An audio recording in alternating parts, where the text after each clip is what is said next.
অথচ আমাদের দেশের শাসকরা তো আমাদের দেশে আমাদের উপরে অতীতও দেখা আসতেছি, সামনেও হয়তো দেখব, ওনা আমাদের সাথে খুব পারে, ঠিক না? খুব আমাদের সাথে এমন ভাব দেখায় যে ওনাদের কার্ড দিলে আজরাইলও পিছে চলে যাবে, কবরে দিলে মনে হয় ওইখানেও প্রশ্ন উত্তর হবে না। কি আমাদের দেশের পদস্থ লোকরা তো এটাই ভাবে, ঠিক না?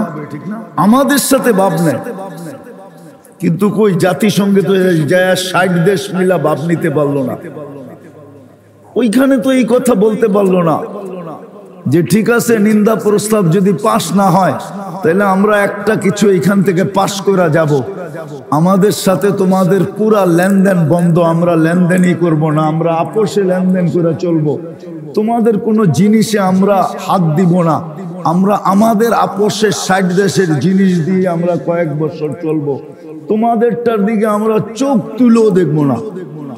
এটা তো বলে আসতে পারলো না। কি কারণ? কি কারণ? এটাই, আপনাকে আল্লাহ বানাইলো মানুষ আর আপনি চলবেন জানোয়ারের মতো। আপনাকে বানাইলো আল্লাহ, অস্তিত্ব দিলে মুসলমানের ঘরে, আর আপনার ভিতরে ছাপ থাকবে না ইসলামের। আপনাকে বানাইলো উম্মতে মুহাম্মাদি, আর আপনি আদর্শ গ্রহণ করবেন অন্যের, আর আপনি ভাববেন দুনিয়াতে সুখে থাকবেন। কোরআন তো এটা বলে না, কোরআন তো বলে ইন্নাল্লাহ আস্তাফা লাকুমুদ্দিন। মাছ যদি ভাবে যে আমিও আধুনিক হব, চিরাচরিত নীতি রীতি তো হইলো যে পানিতে আমি সুখী, আমি আধুনিক হয়ে দেখাবো, আজকের থেকে আমি পানিতে থাকবো না, তো সে যেরকম কোনোদিন সুখী হবে না। পাখি যদি ভাবে আমিও আধুনিক হব, আমি খোলা আকাশে কেন থাকবো, আমিও সোনার খাঁচায় আবদ্ধ থাকবো বা এসিওয়ালা ঘরে থাকবো, তাইলে সে যেরকম চলতে পারবে না, তার যেরকম সুখ হবে না।